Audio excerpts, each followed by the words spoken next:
নমস্কার বন্ধুরা, আমি অপর্ণা। আমার চ্যানেল অপর্ণাজ ফুড ডায়েরিতে আপনাদের সবাইকে স্বাগত জানাই। আজ আমি বানাচ্ছি চিকেন চাউমিন। চিকেন চাউমিন বানানোর জন্য আমি এখানে 150 থেকে 200 গ্রাম বোনলেস চিকেন টুকরো করে কেটে নিয়েছি। এখন চিকেনটি ম্যারিনেট করার জন্য নিচ্ছি 1 টেবিল স্পুন আদা রসুন কাঁচা লঙ্কার পেস্ট, হাফ টেবিল স্পুন গোলমরিচ গুঁড়ো, 1 টেবিল স্পুন সোয়া সস, নিচ্ছি স্বাদ মতো লবণ। এখন এই উপকরণগুলি ভালো করে মিশিয়ে নিচ্ছি। উপকরণগুলি ভালো করে মেশানো হয়ে গেলে চিকেনগুলি ঢাকা দিয়ে রেস্টে রাখবো 15 থেকে 20 মিনিটের মতো। চাউমিন বানানোর জন্য আমি কিছু সবজি আগে থেকেই কেটে নিয়েছি। এখানে নিয়েছি কুচনো পেঁয়াজ, ধনেপাতা ও পেঁয়াজ পাতা কুচি, রসুন কুচি, কাঁচা লঙ্কা কুচি, গাজর ও ক্যাপসিকাম লম্বা লম্বা করে কেটে নিয়েছি।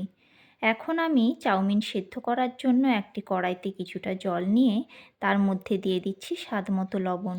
জল ফুটতে শুরু হলে জলে চাউমিনগুলি দিয়ে 2 থেকে 3 মিনিটের মতো ফুটিয়ে নেব। এর থেকে বেশি সময় ধরে চাউমিন সেদ্ধ করার কোনো প্রয়োজন নেই। 2 থেকে 3 মিনিট পর আমি চাউমিনগুলি ছেঁকে নিয়েছি। এখন চাউমিনগুলির উপর কিছুটা ঠান্ডা জল ঢেলে চাউমিনগুলি আরও একবার ছেঁকে নিচ্ছি। এখন কিছুটা সাদা তেল নিয়ে চাউমিনগুলিতে ভালো করে মাখিয়ে নিচ্ছি। এর ফলে চাউমিনগুলি ঝরঝরে থাকবে ও কড়াইতে আটকে যাবে না। এখন কড়াইতে আমি 3 টেবিল স্পুনের মতো সাদা তেল নিয়ে ম্যারিনেট করা চিকেনগুলি ভেজে নেব লো টু মিডিয়াম ফ্লেমে 5 থেকে 7 মিনিটের মতো।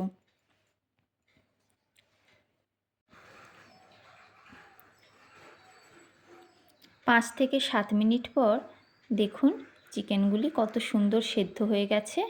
এখন আমি চিকেনগুলি একটি প্লেটে নামিয়ে নেব।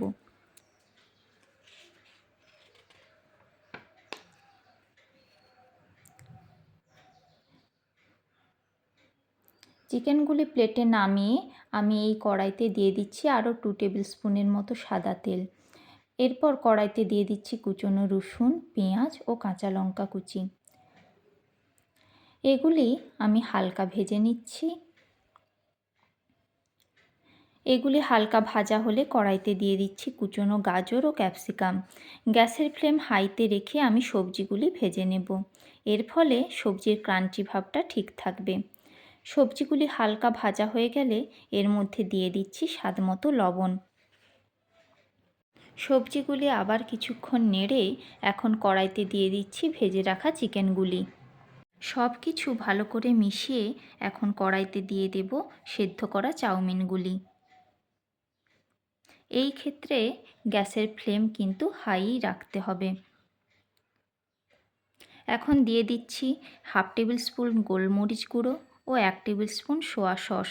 এখন হালকা হাতে এগুলি ভালো করে মিশিয়ে নেব। বাড়িতে বাচ্চা থাকলে আপনারা কিন্তু গোলমরিচের গুঁড়ো ও কাঁচা লঙ্কার পরিমাণ কম করতে পারেন। গ্যাসের ফ্লেম হাইতে রেখে আমি সব কিছু ভালোভাবে হালকা হাতে মিশিয়ে নিচ্ছি। মেশানো হয়ে গেলে চাউমিনের উপর ছড়িয়ে দিচ্ছি কুচিয়ে রাখা ধনেপাতা ও পেঁয়াজ পাতা কুচি। আমি সব কিছু আবার একবার ভালো করে মিশিয়ে নিচ্ছি।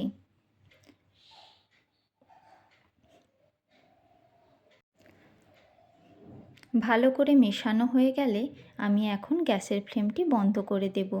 তো তৈরি হয়ে গেল আমাদের চিকেন চাউমিন। এই রান্নাটি কিন্তু অসাধারণ খেতে লাগে। আপনারা কিন্তু বাড়িতে অবশ্যই একবার বানাবেন।